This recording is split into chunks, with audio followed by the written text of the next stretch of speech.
Today we're going to do a bit of a walking talk. Follow me. A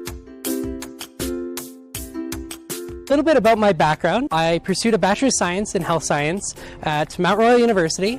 I then transitioned to University of Calgary, where I did a Master of Science in Kinesiology. And that's really where I got exposed to Map the System, which I'm so fortunate for that opportunity, has really enhanced my professional career as a healthcare researcher. So currently right now, I'm fortunate to pursue research in pediatric surgery and minimally invasive cardiac surgery. I use system mapping a lot for some of the grant writing that we do, as well as with implementation of a lot of the work that we do. So system thinking has been pivotal in my professional career as a researcher, but also just thinking as an everyday citizen what's in the news.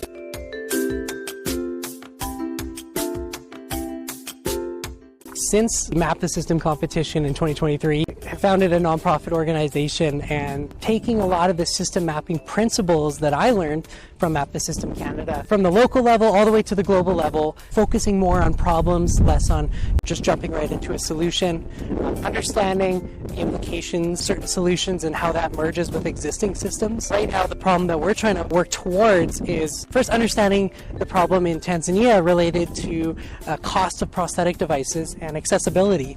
And from that learning, that included interviews with key stakeholders, prosthetic technicians, government officials, even those within nonprofit organizations.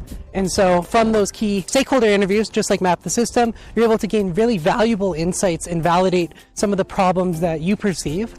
From those interviews, now we're working on developing the first ever 3D printed prosthetic clinic in Tanzania to leverage the benefits of 3D printing, but also understand the current system and how we can best integrate in the system to deliver the best and highest impact to those suffering from limb loss. So I hope that from sharing my experience with Map the System and even after Map the System, trying to be a change maker in society, this will encourage you and inspire you to do something similar, something that you're really passionate about, and leveraging the educational tools that you learned help solve big issues all over the world. I hope you're excited. We got 5 more days for the Canadian final of Map the System Canada, and it will be hosted here at the Isabella Concert Hall at Mount Royal University.